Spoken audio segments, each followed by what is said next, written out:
Il était une fois, au cœur de l'Afrique centrale, un peuple dont l'histoire et la culture allaient marquer à jamais le continent, les Bakongo. Leur épopée, tissée de grandeur, de spiritualité et de résilience, résonne encore aujourd'hui dans les âmes et les cœurs. Dans les temps anciens, bien avant que les frontières ne dessinent les cartes modernes, les ancêtres des Bakongo migrèrent vers les riches terres bordant l'océan Atlantique. Ces vastes plaines fertiles, traversées par des rivières chantantes et des forêts luxuriantes, devinrent le berceau d'une civilisation florissante. La légende raconte que le royaume du Congo fut fondé par un héros visionnaire, Nimia Lukeni, qui unifia les clans dispersés pour créer une nation puissante et unie. Au fil des siècles, le royaume du Congo s'épanouit, s'étendant sur des territoires qui englobent aujourd'hui le nord de l'Angola, le sud de la République du Congo et l'ouest de la République démocratique du Congo.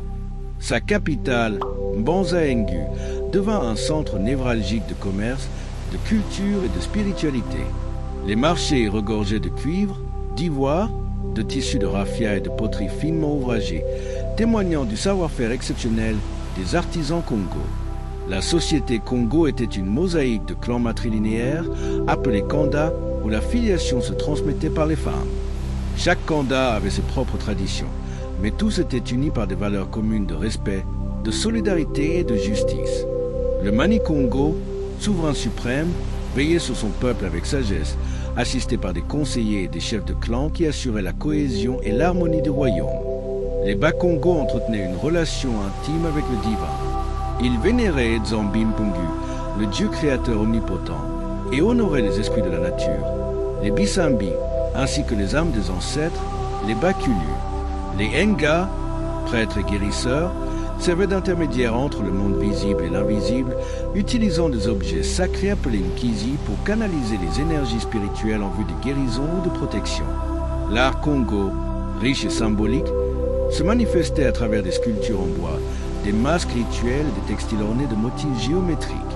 Chaque œuvre racontait une histoire, transmettait une sagesse ou célébrait un rite de passage.